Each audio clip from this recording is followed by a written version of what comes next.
अगर वो बात हमारे भीतर गई है तो उसका एनालिसिस होगा, अगर उस बात का एनालिसिस होगा तो उससे संबंधित प्रश्न अवश्य उठेंगे, और जितने प्रश्न उठते चले जाएंगे इसका मतलब ये है कि उतना ही गहराई से हम उसके ऊपर चिंतन करेंगे। Now I will need at least 2 volunteers. हमको 2 वॉलंटियर चाहिए। हाँ जी, 2 वॉलंटियर। 2 वॉलंटियर कौन है? हाँ सेकंड। हाँ ठीक है, आ जाओ।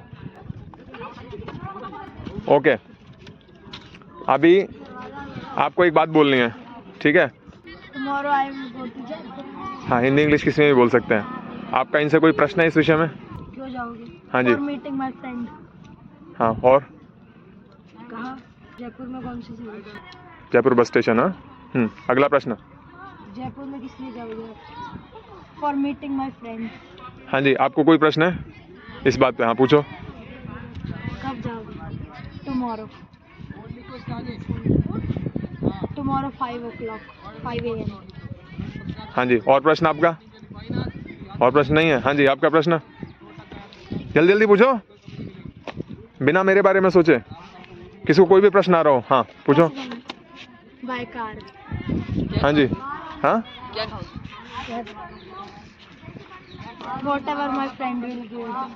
नाश्ते करके जाओगे या नहीं करके जाओगे? No, I will eat there। हाँ, और किसी का प्रश्न? क्या पी के जाओगे? हाँ बोलो बोलो। अब रास्ते में क्या खाएगा? रास्ते में क्या खाओगे? स्नैक्स। किसके साथ जाओगे? I will go, I have one more friend, with him I will go। कौन सी गाड़ी में जाओगे? कौन सी गाड़ी में जाओगे? I will go in Scorpio। और कोई प्रश्न?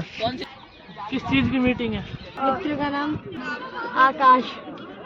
हाँ, मैं भी अपना पूछ रहा था। अच्छा ठीक है, जाओगे तो सही सर, वापस कब आओगे? In evening 7 PM। और वहाँ पर जाकर करोगे क्या? I will meet with my friend and we will play and talk। By chance रुकना पड़े तो उसका प्लान क्या है? I will live in Izumo। अच्छा, कितने दिन अधिक वहाँ रुकने की संभावना हो सकती है? 1 or 2 days। ठीक है, बात क्या थी? इन्होंने क्या बात बोली थी? कल मैं जयपुर जाऊंगा। ठीक है, इस पे कितने प्रश्न उठे?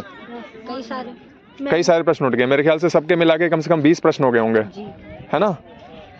अगर कोई बात हमने सुनी और उस बात को सुनने के बाद में हमारे मन में उससे संबंधित कोई बात नहीं उठती है तो इसका मतलब वो बात हमने सिर्फ सुनी है, हमारे भीतर वो बात गई नहीं है। अगर वो बात हमारे भीतर गई है तो उसका एनालिसिस होगा, अगर उस बात का एनालिसिस होगा तो उससे संबंधित प्रश्न अवश्य उठेंगे, और जितने प्रश्न उठते चले जाएंगे इसका मतलब ये है कि उतना ही गहराई से हम उसके ऊपर चिंतन करेंगे, और जितना ही गहराई से हम उसके चिंतन करेंगे उतना ही समझ में वो बात हमारी बैठेगी, और जितनी वो बात हमारी समझ में बैठेगी इसका मतलब ये है कि उतना ही वो बात हमारे लिए पक्की होती चली जा रही है।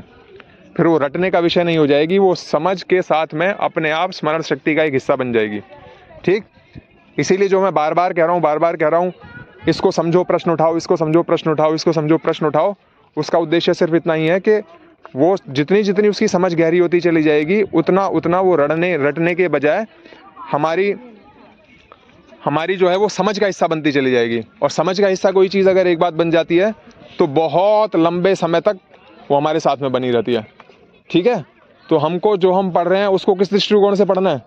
समझने के दृष्टिकोण। और समझने का सबसे सरल तरीके में से एक है कि उसके ऊपर अलग अलग दृष्टिकोण से चिंतन करना, और उसको अलग अलग दृष्टिकोण से चिंतन करने का तरीका क्या है?